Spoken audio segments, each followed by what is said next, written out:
different tests that we used for testing ADHD. It comes back down to executive functioning with the Stroop and the CTMT for adults. I always test for effort, especially because I test criminals. That's a whole nother lecture that might continue this series next semester, but some of the tests that you might use for tests of effort include the test of memory malingering or the VIP. The VIP indicator is a really great indicator. It's kind of like matrix reasoning from the WACE, and it goes through 50 pictures. They're very simple. Instead of having 5 to choose from, there's only 2, and they have easy ones and hard ones mixed together, and it's showing the person's propensity to actually stay on task and their response styles. So if their response styles are irrelevant, or if their response styles are consistent, that will help you with other tests.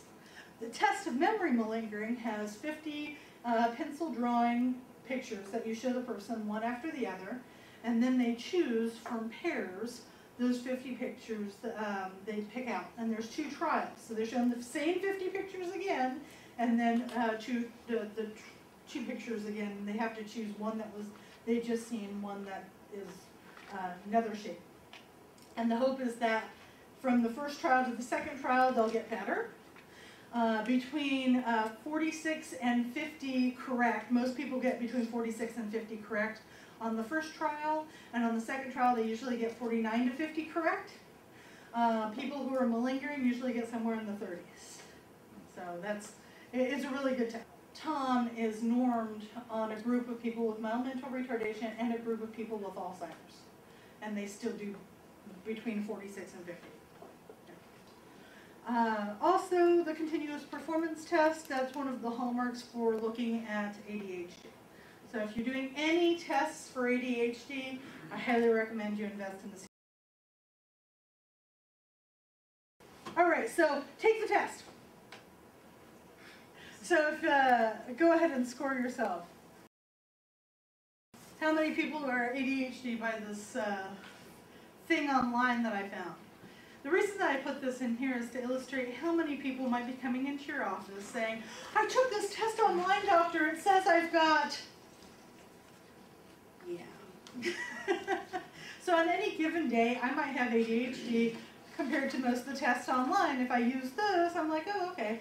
The same is true for bipolar, for personality disorders, for anything else. So if someone comes into your office saying, I have this, one, find out what stuff online they took to try and figure out they've got that, and 2, then proceed with your actual tests, clinical interview, and finding out, were they diagnosed with this as a child?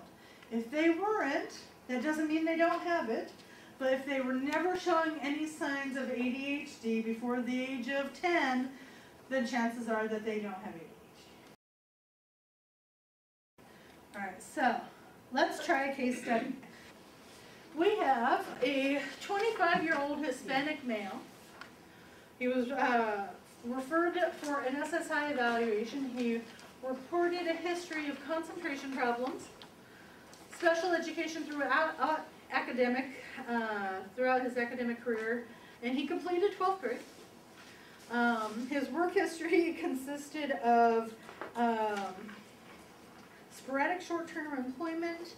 He worked for 6 months at a movie theater, and he was at the concession stand, and he lost that job because he quit. He got bored with it. He's held 3 other jobs, each less than 3 months.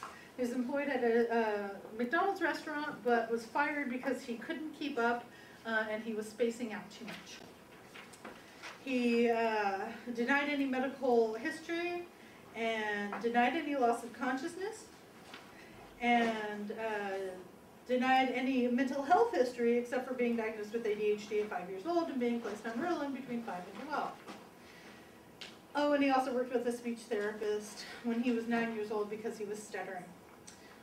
Denied any history of suicidal ideation, is not currently on medication, and you can read the behavioral observations. He was very friendly, very cooperative. The specifics of this case have been changed, of course, for confidentiality's sake. He was pretty concrete, and he didn't really get proverbs, and he didn't quite understand what that meant. He took things a lot literal, very literal. He was noted to be pretty distracted by outside stimuli, someone moving by on the outside. He was constantly drawn to that and looking outside in the hallway and on the street, and otherwise he presented with linear thought process. His test results. We've got the WIMS abbreviated, the Wechsler WACE, the Bender-Gestalt, and TRAILS. Now in SSI evaluations, they actually like to see the raw data in the report itself. Any other neuropsych report that I will ever write, the data sheet will be the last page, so it's removable. All right, that's the difference between those two.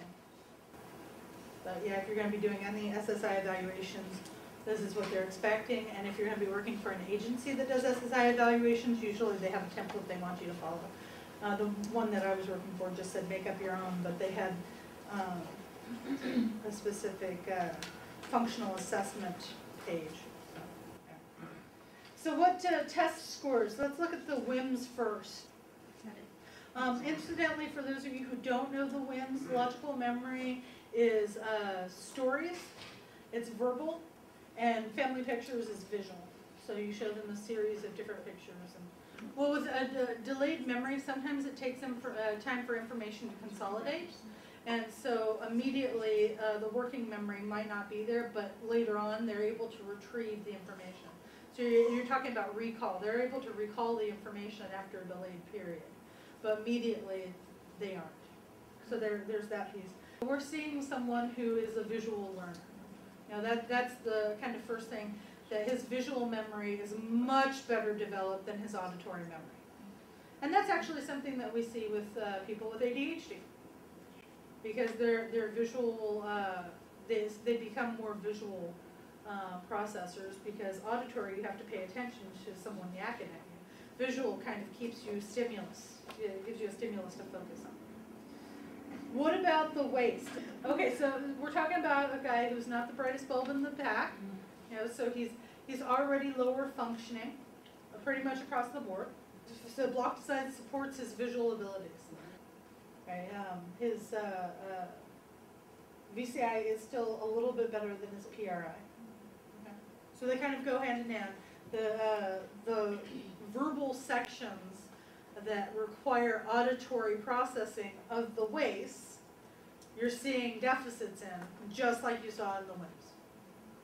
So this is just supporting, he's a visual learner. He does better with visual stuff than auditory stuff. The WACE, working memory, is really focused on digit span, things that you can hold in your mind and manipulate. Same with letter number sequencing, and arithmetic. Those are the three that go into working memory index. And so it's really just measuring the immediate. It's not measuring delayed. It's not looking at anything that would be delayed like the WIMS does, but they go hand in hand. All right. Bender-Gestalt. The Bender-Gestalt is something we haven't really gone over yet. It's a series of figure drawings of just different symbols, and like a square, circle, three circles together, whatever. And the person is supposed to copy those symbols. Now there's a memory portion of the Bender-Gestalt, which apparently I didn't give at the time. This is many years ago. But he apparently got in the average range, which suggests that he had no visual spatial deficits. But what do we think of TRAILS, which measures executive functioning? Right. So this was one of the, this guy in the hundreds of people that I've tested stood out to me as one of the most impaired people with ADHD that I had ever seen. Namely because of his behavioral observations, the fact that he kept on looking outside, and he wanted to give his best effort. He was really trying hard to not be impaired. He really wanted to work. He really wanted to do well. He wanted to make his mom proud. And he's a lower functioning individual who has ADHD. you want more than one test. That's why with neuropsych screening, I'm teaching you a number of different tasks that you can use. You might give a full R-bands that will say different things, but then you throw in a trails that takes 3 minutes. You throw in a Stroop that takes 3 minutes. That doesn't add a lot of time to your screening, but it gives you a lot more information. I gave him mild impairment to work. I said he had mild impairment to follow simple instructions, severe for complex, detailed instructions. Why? Because the trails B would be the complex. He had mild impairment to pace himself for 1 or 2 step commands, and severe for more complex demands. I said he had severe problems with attention and concentration.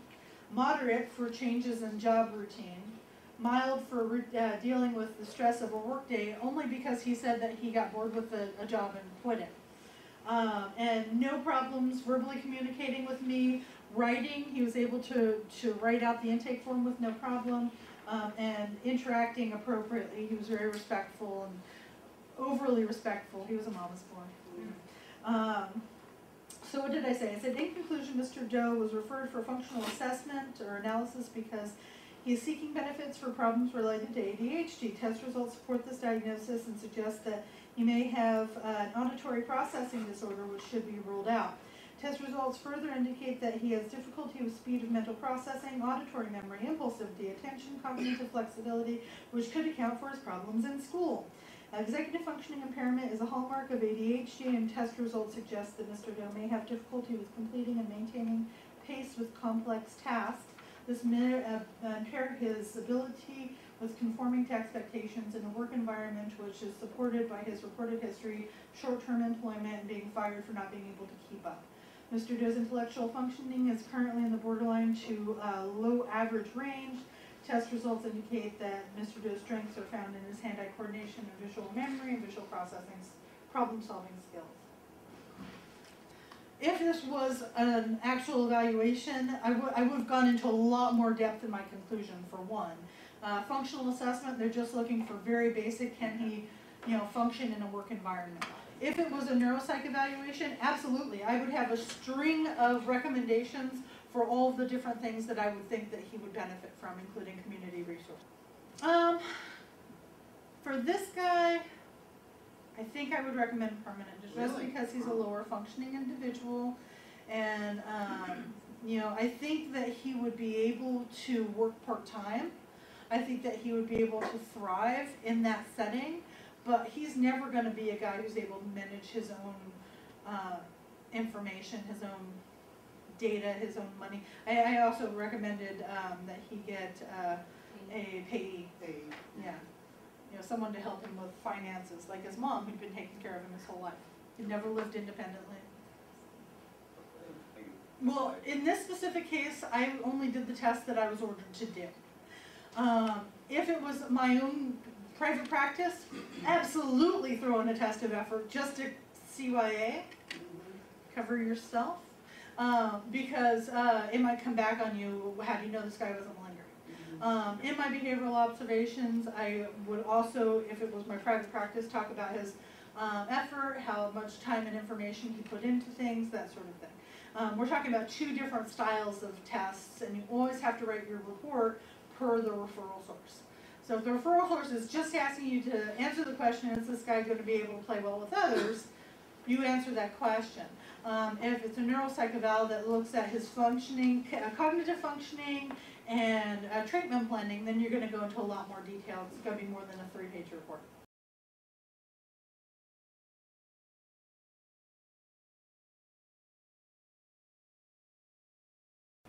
Let's go step by step. Test of memory malingering. I know you guys aren't intimately familiar with it, but pretty much anything over 46 on the trial 2 is good. It suggests that he's putting forth adequate effort. He's fine. So the R-bands, which we're showcasing today, we're going to go into a little bit more detail. So memory and language are off. Otherwise, his visual constructional is awesome. His delayed memory, not bad, pretty good. And that means that, he needs time to consolidate newly learned information. And we're gonna talk about memory in a little while. So we know that there's something going on with his language, and then with immediate memory, there's a lot of problems. But his attention, not bad, not good, but not terrible. Vocabulary being a measure of crystallized intelligence. It's a test of old school learning in essence. Vocabulary is a hold test, and we're going to be talking about pre-morbid functioning, and it's really a measure of how they were doing before. However, that said, if someone has aphasias or something going on with their temporal lobe, then their language ability may be impaired, which would be showing up on something like this test. Similarities, what does that measure? Abstraction. How's he doing there? Not bad. So that means that, you know, maybe his abstraction, which is governed by the frontal lobe, is intact. But wait, there's more. What about the trail making test? Within normal limits, no impulsivity, 0 errors. Now, let me tell you a little bit about this 28-year-old Caucasian male. He was in prison, tested him in prison for assault with a deadly weapon with great bodily injury. He had reported a history of bipolar disorder, ADHD, mood disorder, thought disorder, personality disorder, schizophrenia, bipolar schizophrenia, paranoid schizophrenia, the whole 9 yards. Yes. He came in and said that he had everything under the sun. And I'm like, oh, wow, okay. So quickly this turned into, he was actually referred for differential diagnosis because he said that he had had head injuries and he was a difficult inmate. He was acting out. He said that he was born and raised in California, born on time, developmental milestones on time, denied any history of abuse. However, records did say that he enjoyed torturing animals and once threw a hamster at the wall on purpose. He was reported that his highest grade they completed was 10th grade, and he was never diagnosed with a learning disability, but throughout his academic history, he was in special education for learning disabilities and ADHD. He reported that he left school because he was arrested, and but he was never suspended or expelled, and he voluntarily told me that he's had 20 sex partners with all unprotected sex, but he never had any kids. He reported a history of sporadic job, including labor positions, long history, but his longest position rather was for about 6 months, and he reported 2 head injuries. He reported that the first head injury occurred when he was 5 years old, and he was hit by a piece of wood when it fell off a trailer he was playing under at the time, and he was trapped under the trailer.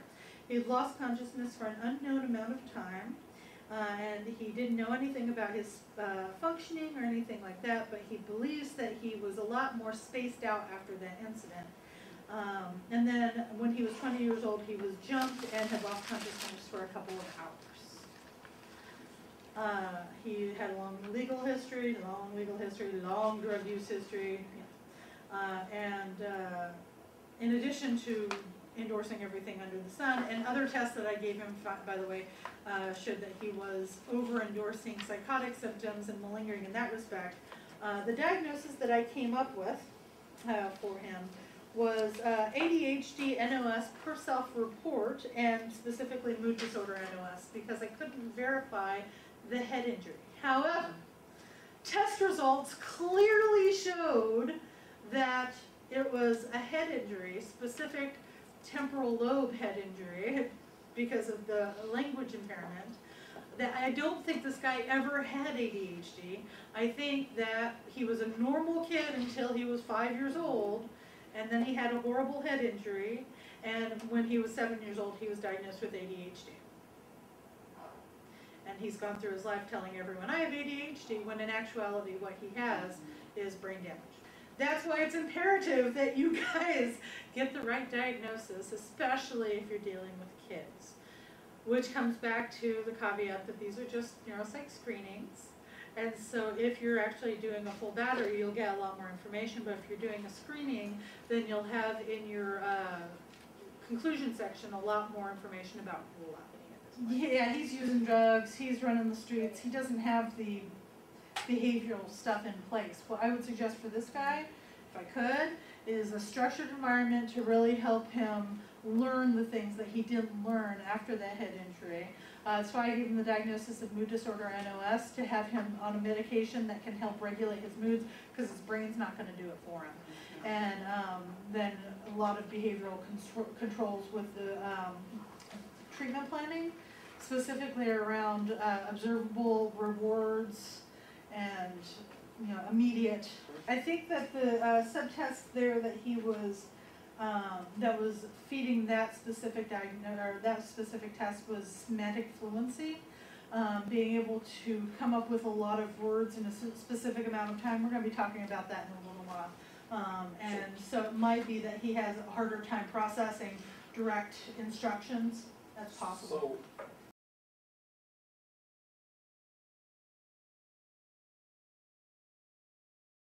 Okay, apparently I didn't actually talk very much about ADHD evaluations. I wanted to give a nod to them. ADHD is usually something diagnosed in childhood. It has to be observed in 2 settings, Connors and Brown. We've already talked about that. And in adulthood, you would also want to look at executive functioning, history, and there are other questionnaires, such as the Connors Adult ADHD rating scales that allows for both a self-report and observer. So the adult one for ADHD is the Connors Adult ADHD rating scales, the CARS, if you're interested in doing ADHD assessment with